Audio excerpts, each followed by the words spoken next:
So we have seen for a bimolecular reaction, the rate constant can be derived according to the transition state theory for bimolecular reaction,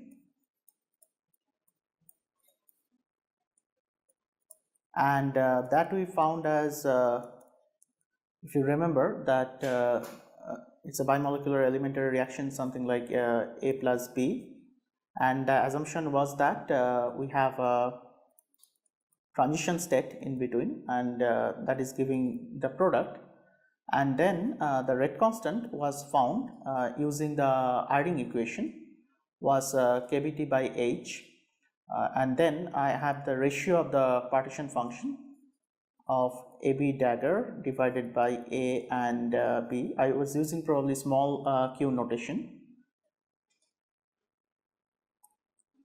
QA, QB, and then this has 1 degree of freedom less, that's why we wrote it as a prime, and e to the power minus E star by kBT, where E star is the differences between the 0 point energies of the reactants and the transition state. Now today we will see what are the treatments for unimolecular reaction. Now there are many reaction, unimolecular, again it's a unimolecular elementary reaction, and there are many theories to explain the unimolecular reactions, and there what is an unimolecular reaction in that sense. So basically I'll have one particular species going into the product, and we are in a process to understand how one can write the rate constant for this unimolecular reaction. Now if you think that we already studied this Lindemann hypothesis, I am going to repeat here once again so that we understand what are the drawbacks in the Lindemann model. Now Lindemann proposed that for any unimolecular reaction there is a bimolecular collision that precedes the unimolecular reaction. So that is known as Lindemann mechanism. Sometimes it is called Lindemann-Christiansen mechanism, but we will just call it as a Lindemann mechanism, a Lindemann hypothesis, a Lindemann model.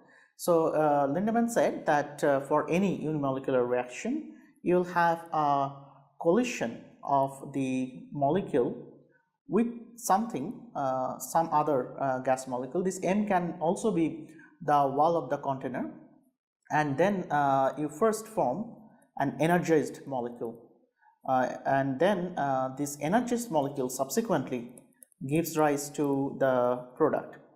Now for unimolecular reaction there are many theories.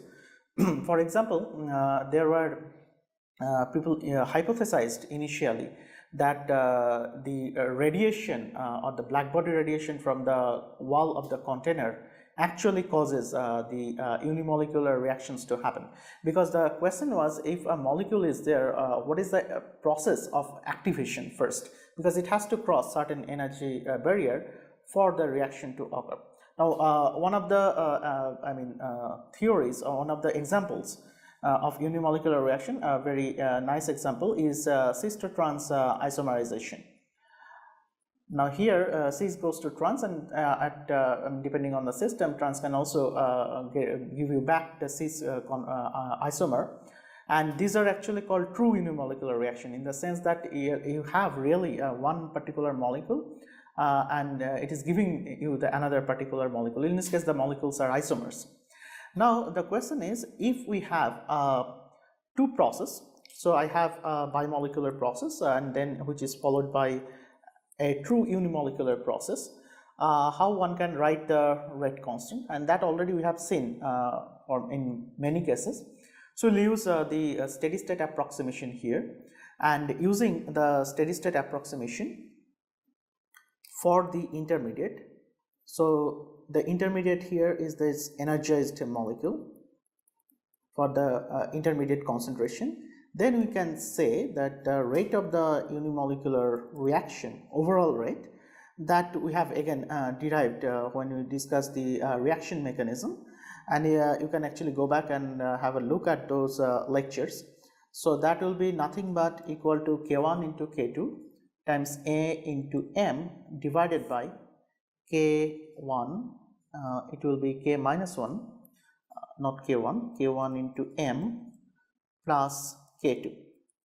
So then what people figured out is that they actually plotted this unimolecular rate as a function of pressure. Now pressure of what? You can actually think of the pressure of the second body M. Now you can actually have inert gases also for this reaction. The M can be actually some other gas molecule, and then you study the reaction, and then experimentally people found the curve looks like something like this. So at a very low pressure region, you can see that it is basically the rate constant itself, K unimolecular, is actually a it depends first order with respect to M, and then at a very high pressure you will have that the apparent rate constant, which we can write it as the apparent rate constant as K effective times M. So this is one way of writing it. I'll just write it as like this, K effective into A, where K effective is this entire term. So K effective is nothing but K1 into K2 times M divided by K minus 1 into M plus K2.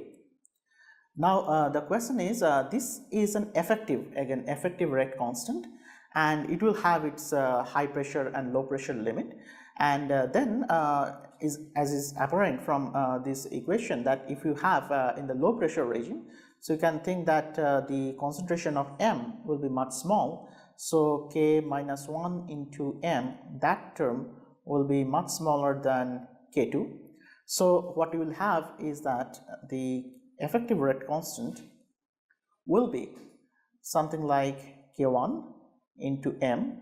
So that is the linear dependence in the low pressure regime, and in a very high pressure regime you will have the other constraint, that the K effective will now be, so basically in that case K2 is much smaller than K minus 1 into M, and then what you have is so I'll ignore this other term K2, and then the M actually cancels, so then you'll have K1 K2 by K minus 1, which is a constant, and that's why you see a flat line, so it doesn't change with pressure, the total pressure. Now again, M can be A itself, M can be something else, M can become some other gas also.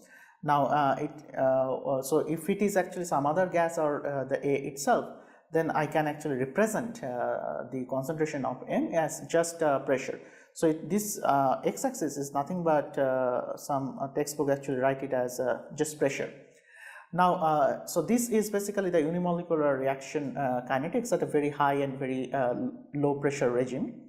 Now you see that what is the physical significance here is that what Lindemann hypothesis says is that for any unimolecular reaction, the activation is by collision. Activation is not by some thermal black body radiation from the surrounding, because that is not good enough to actually excite a molecule close to the dissociation limit, so that some bond breaks and some rearrangement happens, and then it gives rise to the product.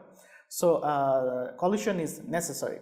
And the second thing here is that whenever you have the collision, you remember that from collision theory, you can think that if the process of energization is happening, so the rate constant for energization in this case is this first step, where this forward step, so you are having an energization, and then you are having a de-energization or deactivation, and then in the second step what you have is that the energized molecule actually give you the product.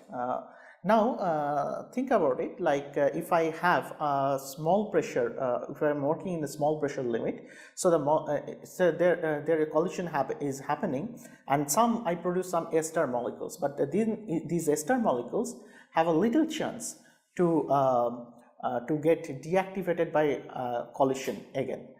Because the number of collisions are less in the low pressure regime. So whatever collision is happening, and if the collision actually results in formation of ester, so those esters will actually give you product, and that's why we are having with increase in pressure, we are having actually an increase in the collisional activation or energization, the very first step in that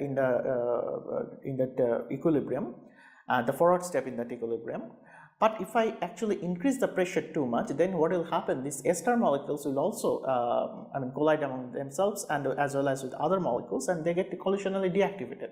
So then the rate will actually get saturated, and because the deactivation will take part, and then you will have something like a steady state like expression, not steady state like the equilibrium approximation like step, and we discussed about it that the rate of deactivation of the you have to actually remove the intermediate very quickly, then actually you can get this steady state approximation hypothesis. So there it's a similar concept here. So here actually I'm talking about in the language of deactivation, and then if K2 is much higher, then the rate of actually deactivation is much higher than the rate of product formation, which will be the case for the high pressure limit, because if you remember that the product formation does not depend on the collision, because product formation is only the second step, this step, and then in the high pressure limit the collision will happen and it will deactivate. Now the question is, in this entire thing we only talked about the kinetic energy or the translational kinetic energy contribution. So molecules are colliding, and that is the entire source of activation of these energies. Now the question is there any contribution from internal degrees of freedom? So that is one of the biggest question, contribution from internal degrees of freedom. Internal degrees of freedom, by that I mean that if you consider some, say, internal vibrational degree of freedom, is it important to consider for this unimolecular reaction to happen? Secondly, this mechanism, whatever we talked, it sheds no light on how this process actually happens, how ester is going into product. That dynamics or understanding of how this thing is actually occurring, that is not known. Only thing the Lindemann hypothesis or Lindemann model provides is to tell you that how these reactions are happening, how this collisional activation is happening, how the ester molecules are formed. Now these problems were subsequently tackled by many other scientists, and many great people in the area of chemical physics actually contributed to this topic. And then they said that this entire hypothesis we can or entire theorem we can think that, okay, fine, these ester molecules are getting activated, but collision can give you an energized activation. So let us first try to understand or try to write down what will be the frequencies of this collision K1 and what will be the frequencies of this deactivation. Now for deactivation you do not need any energy barrier, because it's already some energized molecules are there, and with collision they will deactivate. So I can say that this deactivation rate is nothing but the collision frequency itself. So I am writing it as Z1 in the sense that this 1 denotes that we have the collision between same type of molecules, but it's not necessary that we have to write it as Z1. And secondly, this K1 step It will also become be dependent on the number of collisions, but with a certain energy criteria. And we know that from collision theory that we can actually calculate it in the simple collision theory, that if we say that there is some threshold energy which is suppose E star, then we can say that the number of collision that is giving successful reaction is something like Z1, the total number of collision into that probability, which is nothing but a Boltzmann factor. So together I can say that in the very high pressure limit of unimolecular reaction, which we wrote it like this, and sometimes we wrote it as K infinity in the sense that the pressure is in the very high pressure limit, and that expression for this K infinity, which is the ratio of K1 by K minus 1 into K2. So that becomes something like K2 into e to the power minus E star by KBT. That's what Lindemann hypothesis is. Now then came another model which was put forward by Scherl-Hinshelwood, and Scherl-Hinshelwood proposed that internal degrees of freedom are also very important. Now, what is Hinshelwood's proposal is that, okay, fine, so what are these internal degrees of freedom, and how we can model these vibrations? Now, these vibrations, suppose if you have a linear molecule, already we said that there will be some 3n minus 5 degrees of vibrational freedom. For nonlinear molecule, there will be 3n minus 6 vibrational degrees of freedom, where n is the number of atoms in the molecule.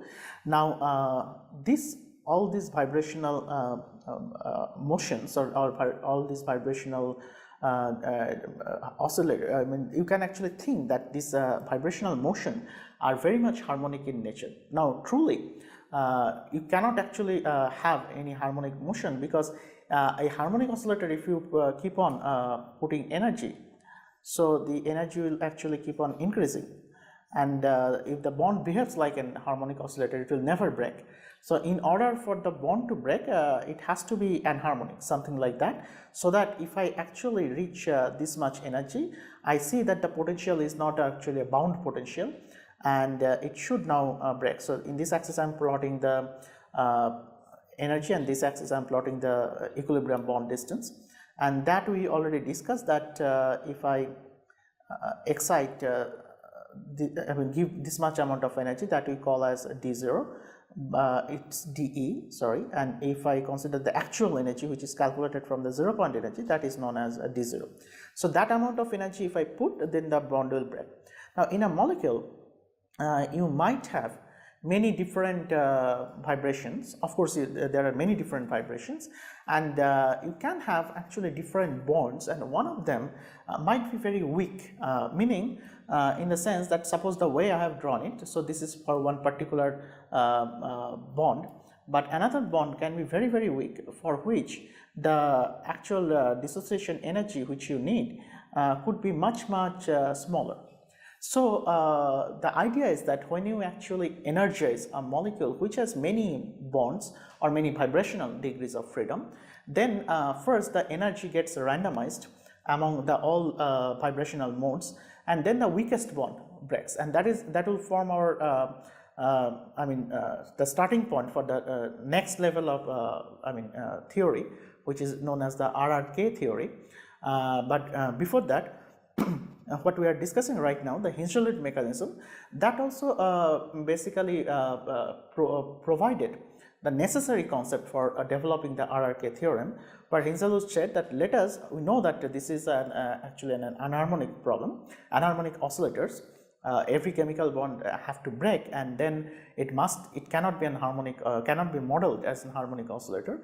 But with some approximation, we can say that for the sake of calculation, because you can actually easily find out many interesting statistical properties for an harmonic oscillator, so we can actually make this harmonic approximation. And then Hinshelwood said that let us think about this problem that I have actually a fixed amount of energy, and which is stored in the ester molecule, and then the question which I am asking is that how this total energy which is suppose have some fixed amount of energy. Let me call it as say E, where E is a fixed amount of energy. How that energy is partitioned among these different modes, because when due to collision I am actually activating a molecule A star, the activation means actually that all the energy doesn't go into its translational degree of freedom, because if it goes into translational degree of freedom, nothing will happen, only the energized molecule will move at a faster speed. But in order for this A star molecule to break, this energy should be transferred or channeled to its vibrational or the internal degrees of freedom. So the question is, if I have a given amount of energy in the molecule, and how this energy is partitioned among all these 3n-5 or 3n-6 degrees of freedom. And let us call this number, or how many vibrations are present, I am just writing it as S. So I have actually S vibrational degrees of freedom. So degree of freedom, or the vibrational degrees of freedom, is S. It's actually small s, you can write it as like this, but I am writing it as like this. It's not capital S. Now, now for harmonic oscillator, you can actually talk in terms of, instead of the total energy, I can actually talk in terms of, say, what are the number of quantas. Let's say, for example, if I have 10 quanta in a particular vibration, so the total energy will be 10 plus half h bar omega, 10 plus half h nu, something like that. So suppose I have a number of quanta is, I'm writing it as say V, because V is typically the symbol which you use for the harmonic oscillator, energies, the quantum number. So V plus half h bar omega, that's how you write it. So that's why I'm just writing it as V. So suppose I have total number of quanta is V, and total vibrational degrees of freedom is S. Now the question is, how many different ways I can put this V quanta in S harmonic oscillator. Now each of these harmonic oscillator has its own natural frequencies, meaning they represent some kind of bond or some combination vibration, something like we talked about water. Say for example, this, it has two bonds, but instead of visualizing it as that the bonds are vibrating locally, you can actually think about a global motion, which is known as the normal mode vibration of the entire molecule, and you talk about the symmetric and asymmetric vibrations. Now this problem you can actually solve statistically, and then you can think and it in a very interesting way. Now suppose I have, I'm giving you a very simple example first. Suppose I have 5 rooms, and then I'm putting some balls in these 5 rooms. Suppose I have 3 balls, and these 3 balls I am asked to put actually in this 5 different rooms. I can put it in many ways, like I can put these 3 balls like this in one particular room, because there is no such biasness that I cannot put more than one ball in one particular room, meaning I can there is no such biasness that I cannot put all the V quantas in the one particular oscillator. So this is related to something known as if you have studied this quantum statistics, this is exactly how we can derive the Bose-Einstein statistics, as opposed to the other statistics which is known as the Fermi-Dirac statistics. And so there the difference is that when you derive the Fermi-Dirac statistics, you have to actually, you can put only one ball in one of the rooms because of Pauli exclusion principle, and Fermi-Dirac statistics are obeyed by fermions, and which says that it basically comes from that antisymmetrization principle, that you cannot put more than one particle in a given state, electronic state. Now in this case we have that relaxation, we can put as many number of particles as possible in one particular room. So then ultimately the problem is very interesting. If you have say 5 rooms in this case, now look at it here, how many partitions I have? I have basically 1, 2, 3 and 4. So if I have 4 partitions, and then I have 3 balls. So the problem right now is that how many different ways you are actually permuting these 3 balls and these 4 partitions, meaning the way I have written it in this 3 and 5 way, there could be another possibility. Let me just draw it. So suppose I could actually put this thing like this and the 2 other balls like this. So ultimately what you are doing is you are permuting these balls, and you are also permuting the partitions. So the number of partitions you see here, if I have actually s degrees of freedom or s rooms, you can think about it. So I have actually s minus 1 partitions. So ultimately what you are left with is that you can actually have the total number of ways of having say a V quanta in S oscillators, or S number of degrees of freedom, or S oscillators, because these are all harmonic oscillators, is nothing but I will have the entire permutation of them. So I have total V quanta and I have S minus 1 partition. So that will be the answer. But in doing that, you are actually you can also think about it that I have, say, particle 1, particle 2 and particle 3 like this, but I could actually get another combination that these 2 and 3 gets exchanged. So that will have 1 particle in the first room, 2 particles in the second room, but these 2 particles, the arrangement can be also reversed because the way I have drawn it. But these 2 arrangements are identical, because in this case these quantas are indistinguishable. Now this is the striking difference for the way we derive the Maxwell-Boltzmann distribution, and we are doing it right now. For quantum statistics, the particles like the fermions or the bosons, whichever you talk about, are actually indistinguishable. So they are identical particles, which we did for Maxwell-Boltzmann. Here also these are identical particles. There is not 2 different particle statistics. All the particles are same in nature. But in Maxwell-Boltzmann distribution, those were distinguishable. I can label them as A, B, C, D.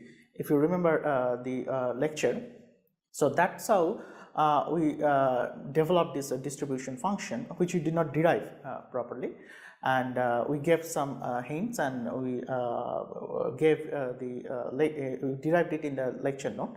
But here the interesting thing is that these particles, this permutation between the particles, you cannot actually take it as a new distribution, because the particles are indistinguishable. So I have to divide it by the number of ways the quantas can permute among themselves, which is V factorial, and the number of ways the partitions can also arrange among themselves. That will be S minus 1 factorial. So this is the total number of ways, which means this is nothing but our degeneracy, or it's related to something like degeneracy. Again, why I am calling it as a degeneracy, because if you remember that I have given some energy, and these are the number of possibilities, which means actually each of these possibilities given corresponds to a particular microstate. So the total number of microstates, which are basically the degeneracy of that level, is given by this number. So now the question is, so how one can get the rate constant from here? So what we just said is that the probability that the V quantas are in this particular S oscillators, it will be nothing but something like this degeneracy, which we just calculated, times e to the power minus h nu and by kBt, because you know that if I have actually V quanta, the total energy will be V plus half h nu, but that half factor we are right now ignoring. We are just writing it as V into h nu. So this will be nothing but V into h nu divided by the q, and where q is nothing but the partition function which we discussed. So this is basically the probability. distribution. Now this probability distribution is in quanta. You can directly convert it into the energy, because you know the relation between E and V. So if you just multiply by H nu, it will give you the probability in energy. Now in this way one can actually get an expression for the rate constant, and again I'm not going into the details.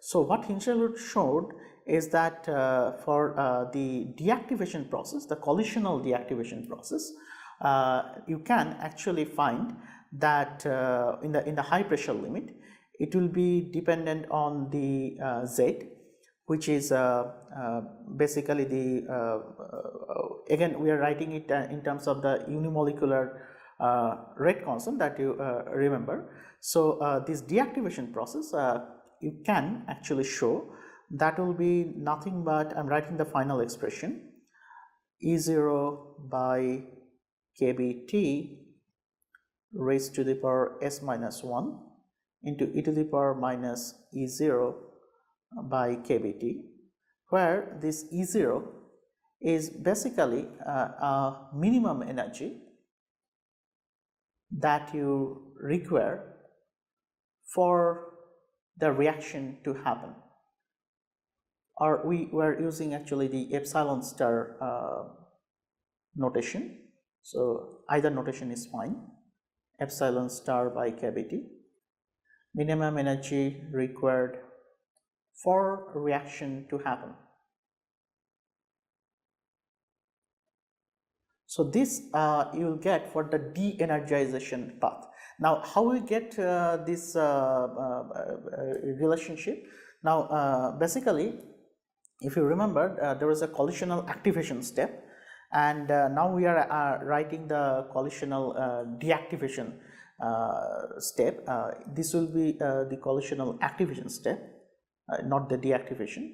So it is basically saying, so we made actually two level of theories. One, the simple primitive thing was K1 is nothing but the number of collisions, Z1, times the e to the power minus epsilon star by kBt, but that actually takes into account only the external degrees of freedom, how many collisions are there, and what is the fraction that you are going above this threshold energy, which is E star.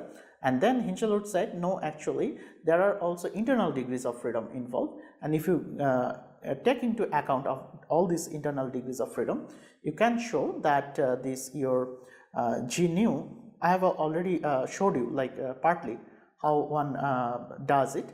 So it does all these statistics, and then you get this factor, but going from here to here, actually you need to apply some tricks. The original derivation, the way you do is that you take them all as a harmonic oscillator, and then actually you find the classical density of states, so which actually comes from the phase space. That's why we're not showing you all the derivation here. And then you can calculate the number of the rate constant for the activation process. And again, the deactivation process, according to any theory, is simply the number of collisions. I was using the Z1 notation there. So the at the infinite pressure, the rate constant will be K2 into K1 by K minus 1. So it will be nothing but K2 into S minus 1, and you can write it in a different color. So we say that the K infinity will be, according to the Hinshelwood treatment, it will be K1 by K minus 1 into K2, which is nothing but, now you can see this Z1 factor will cancel out this factor, and what we'll be having is nothing but K2 into divided by S minus 1 factorial into E star divided by kBt raised to the power S minus 1 e to the power minus epsilon star by kBt. Now this was basically Hinshelwood treatment or Hinshelwood equation, where he basically showed the unimolecular reaction or the rate of unimolecular reaction at the very high pressure limit. Now the question that remained unanswered is number one, what are, I mean, like, that is the biggest question. What is the expression for K2? Because as you can see that K2 is still remaining. I know the number of degrees of freedom. I can actually estimate the minimum energy requirement. Kbt is a constant, but then the question is, what is K2? Now that problem was tackled first by the other group, which was basically by Oscar Rice and his postdoc Ramsperger, and independently by Castle, and that's why this theory is known as RRK model. And RRK model basically tells you an interesting way of thinking the problem. They said that, okay, fine, so it doesn't matter actually. Suppose you can actually have an energized molecule, but the reaction will happen when and only when those energized molecules, I mean, suppose you put an energy total E or in our language V quanta in that molecule, and how this V quanta is partitioned, that we already have done. But RRK said the reaction probability will be non-zero if and only if out of this V quanta only certain amount of quanta is going into the reaction mode. Now what does it mean? That means actually the way we drew it earlier, if you remember. So here, as you can see that I have, suppose, a very weak bond which will dissociate, and this energy, suppose in the harmonic approximation, means suppose I have to supply m quanta, because these are all harmonic ladder, and if I do not supply m quanta to this particular mode, the reaction will not happen, because the reaction involves the dissociation of the weakest bond, and that weakest bond should get the sufficient amount of quantas so that actually it reaches its dissociation threshold. And it can have actually more quanta, but it has to have the minimum m quanta. So the partitioning right now is a little bit more complicated. It is not like how the V quanta is getting distributed among the S degrees of freedom. It is basically there is one more level of complication, and you can show it like this. So I have total V quanta and total S degrees of freedom.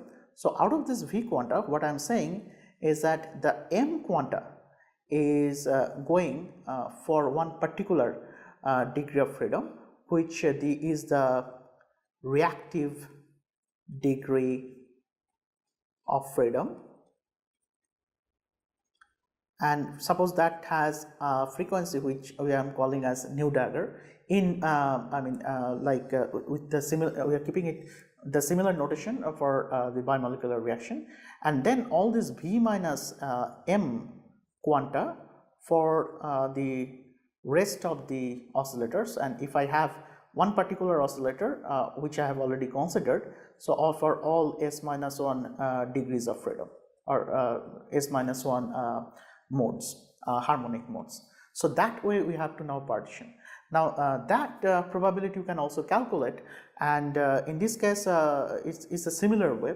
So I have basically V minus m quanta, and I have to choose one particular like I have the way we do it is that I have now this particular thing. So suppose you remove this m quanta, for this you keep it reserved for this particular degree of freedom, which has a frequency nu dagger, and all this V minus 1 quanta, how do you distribute among s minus 1 degree of freedom?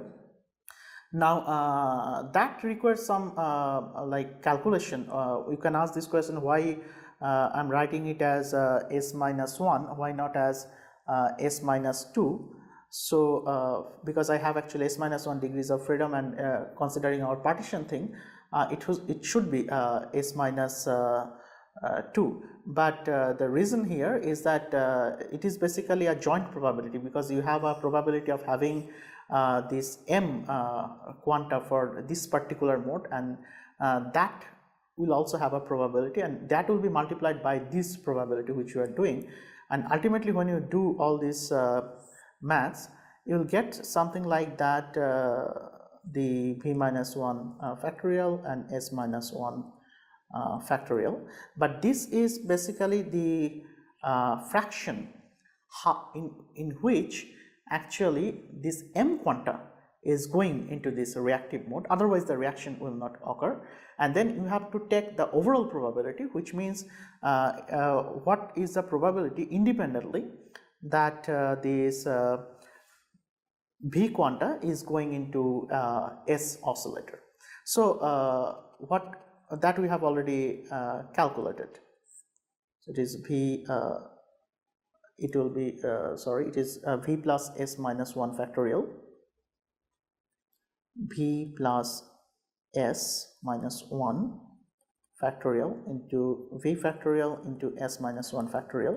So this denominator takes into account of all different ways that you can put this v quanta in S degrees of freedom, but in all of these cases you will not have reaction. Only in those cases you have reaction where out of this v quanta only m quanta goes into a particular mode, and that is the number. So the ratio of the number to the total number of this thing, it will give you the probability for this particular process. And if you keep on working on this, and basically you can make a further approximation, like this number will be nothing but you can see here this S minus 1 factorial term that will get cancelled, and eventually you will have v minus m plus S minus 1 factorial into v factorial. So this v factorial is coming in the numerator, and then you have v minus m factorial into v plus S minus 1 factorial. Now you can further make approximations in the sense that if I have, let's say, the v and m, so you are assuming that your thermal energy kBT is much higher, because that's why the it's all collisional energy. So you have accumulated some amount of energy, and which is much higher compared to your actual it is basically available. Some fraction of the thermal energy is available for that, and the amount of the quantas like v and this m are much large than the number of degrees of freedom, because if the degrees of freedom is very large compared to the available quanta, then you can see that the sum of the modes will not still be excited. So it is a very less probable that one particular mode will get so many quantas, m quantas. If you have enough number of quantas to begin with, v and m both are much larger than S, then only this will happen, and under that limit you can see that this is v minus m plus S minus 1 factorial. So that you can now approximate to be something like v minus this factor. We can do actually two approximations, but again this is a very under this condition only we are making this approximation, that v minus m plus S minus 1 factorial divided by v minus m factorial. So this part, that actually will go as v minus m raised to the power S minus 1. Now how we get it? So you can see here that how I so suppose S minus 1 is say 3. So in the numerator I'll have v minus m plus 3, then v minus m plus 2 times v minus m plus 1, and then it will be v minus m factorial, and that will cancel with this denominator. So I'll have basically three terms: v minus m plus 3, v minus m plus 2, v minus m plus 1. but those again I am approximating each term as v minus m, so it will be actually v minus m cubed. So that's how you can approximate this term. Similarly for this term also, you can actually approximate it as v factorial by v plus s minus 1 factorial is nothing but v to the power s minus 1. Now if I now take the ratios, this probability actually becomes, as you can see here, it's now very straightforward. It will become v minus m divided by v raised to the power s minus 1, which is nothing but 1 minus m by v raised to the power s minus 1. Now we can actually write, instead of quanta notation, we can write that the total energy, which is fixed, is nothing but v into h nu, because we are just ignoring the 0 point energy here, and the total energy that we require, so which we have been writing as E star. Some textbooks actually write it as E0, so we will follow the old notation. E star, that is nothing but m times h nu. So then actually we can multiply this numerator and denominator by h nu and convert it into energy. It's pretty straightforward. So then we'll get it something like E star by total energy to the power s minus 1. So that will be the probability of, or the basically what is the probability that you get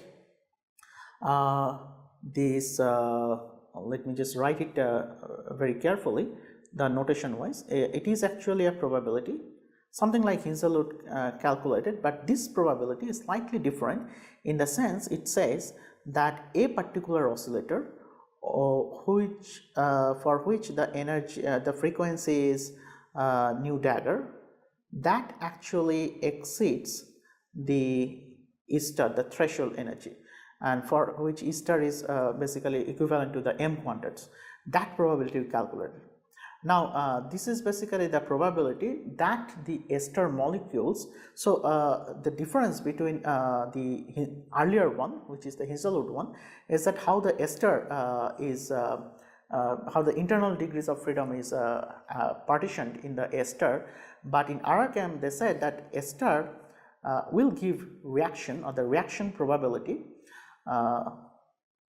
If I just write reaction probability will be equal to 1 if and only if I have a certain condition that a particular mode, which is the reactive degree of freedom and which has a frequency nu dagger, that gets m quanta, and if it does not get, then the reaction probability will be 0, something like that. And that was the introduction of the concept that RRK did over Hinshelwood approximation.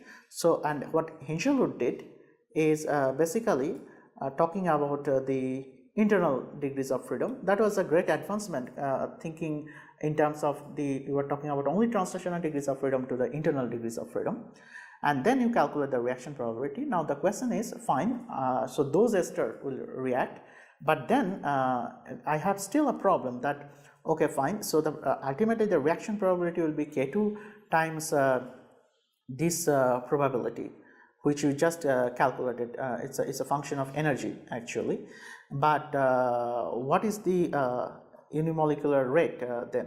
So at very high pressure limit, which is again dependent on energy, because we are talking about only the energy dependent rate constant. Now that that they approximated, the RRK approximated as this is basically the frequency of that mode itself. Now this is something we also did for, if you remember, we also did for the Eyring equation, where we said that I have a transition state and then it is forming reactant, and there is a one particular vibrational mode that is giving me the reaction, and then we just have to multiply it by the probability, and the probability, the way we got it is something like this. Now this is the RRK expression for the reaction rate, but usually what you measure in lab is nothing but a temperature dependent rate constant, and which you can easily get by taking the energy dependent rate constant and then calculating this probability, which is an energy function of energy, and then you say that I have to make sure that these energies are actually above E star, because otherwise this reaction will not happen, because E star is the minimum energy that you need for this reaction to happen.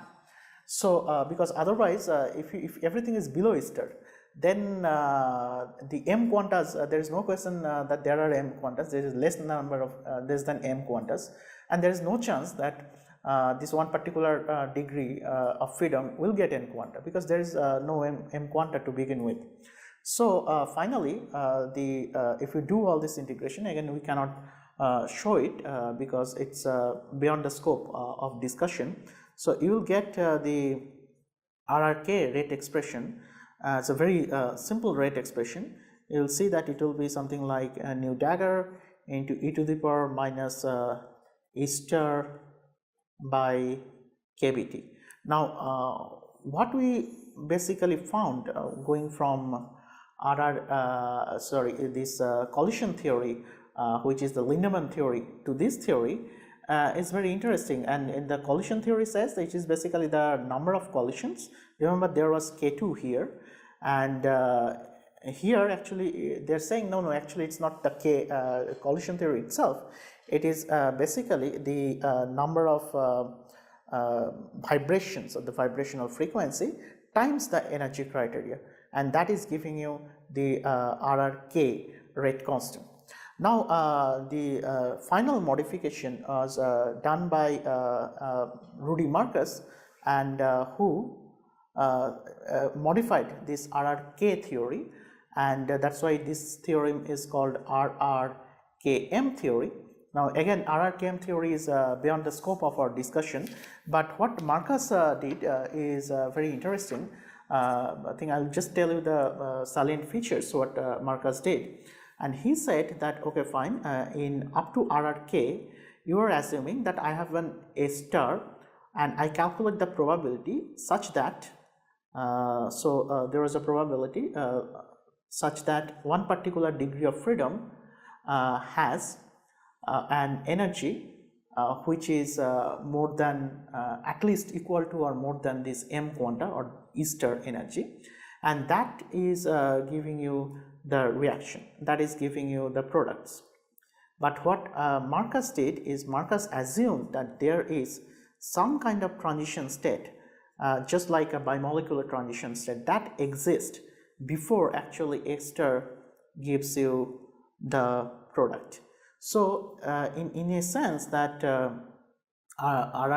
going from RRK to RRKM, Marcus actually assumed that, okay, so any unimolecular process, first you have a bimolecular collision and you produce ester. Now all the esters will not give you reaction. Some esters where actually you have, so there are actually two criteria. First thing first, you have to cross the ester energy level, and once you cross the ester energy level, second criteria which RRK said is that fine, this ester is okay, but then are you sure that out of this ester m quanta has gone into that vibrational mode?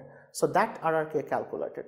Now those fraction they calculated. Now the question is how those fraction is giving the reaction. Then Marcus said that there is an intermediate and it's just like an activated complex. There is an intermediate complex. Again, I should not call it as an intermediate because it's a transition state. And he connected the the transition state theory, which is developed for bimolecular reaction, bimolecular elementary reaction, to the single unimolecular elementary reaction. And he did all this calculation based on the density of state. But finally, at the end of the day, surprisingly, he calculated this rate constant, and the rate constant he found to be equal to the kBT by H, and that was so let me use the original notation that we have been using, that is Q A dagger with 1 degree of freedom less divided by Q A into e to the power minus E star by kBT. So that's what RR is the RRKM rate constant.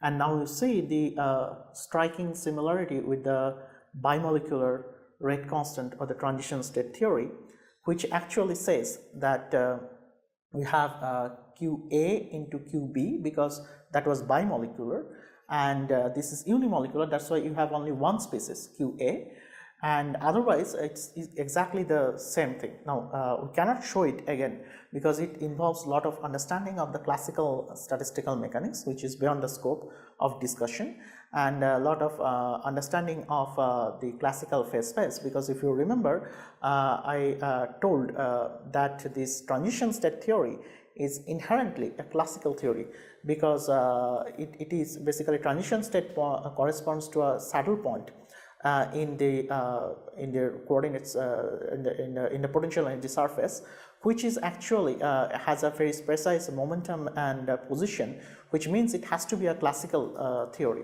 inherently, because if it is a quantum mechanical theory, you cannot describe a particular point in the phase space because of the uncertainty principle, and because of the commutation relationship more fundamentally.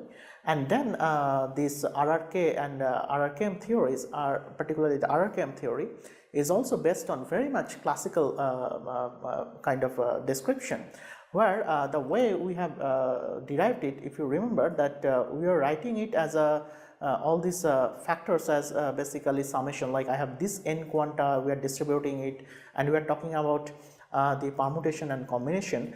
But then if you look at the probability distribution, we have been writing it as a continuous integral, and there actually they also talked about the density of state, which is a continuous function of energy, not a discrete function. So there is a difference between the original derivation and the way we showed it, but again we did not derive it fully, we just gave you a flavor. Now to summarize this part, what we said so far, we talked about the gas phase reaction dynamics, and we talked about the bimolecular reaction, we talked about the unimolecular reaction, and we showed that for a unimolecular reaction, first thing first, let us just summarize this part. So we first said that there is a hypothesis called Lindemann hypothesis, and the Lindemann hypothesis said that a bimolecular reaction, bimolecular collision precedes unimolecular reaction, and this bimolecular collision is the activation process, unimolecular reaction or unimolecular dissociation, some textbook write it. And then second, and this is basically collisional activation, and he basically said the way that A reacting with M will give you S star, and this S star will give you the product. And then came Hinshelwood, and he said that okay, fine, so from here you can actually get the K infinity to be equal to K2 times e to the power minus E star by kBT. And then Hinshelwood said that for this probability, it's only the collisional thing, but the internal degrees of freedom also has to be activated, otherwise the bond will not break. And then Hinshelwood found very beautiful, so he basically said that the importance of internal degrees of freedoms, and he said that okay, so the internal degrees of freedom, the internal vibrational modes has to be excited, and he talked about how this partitioning happens, and he got an formula like K infinity is nothing but K2 divided by S minus 1. We wrote it as we were describing this thing, and then I have E star divided by kBT raised to the power S minus 1 into e to the power minus E star by kBT. That was the Hinshelwood formulation. And then there was this RRK formulation, and who said no, actually fine. So Hinshelwood found how V quanta are partitioned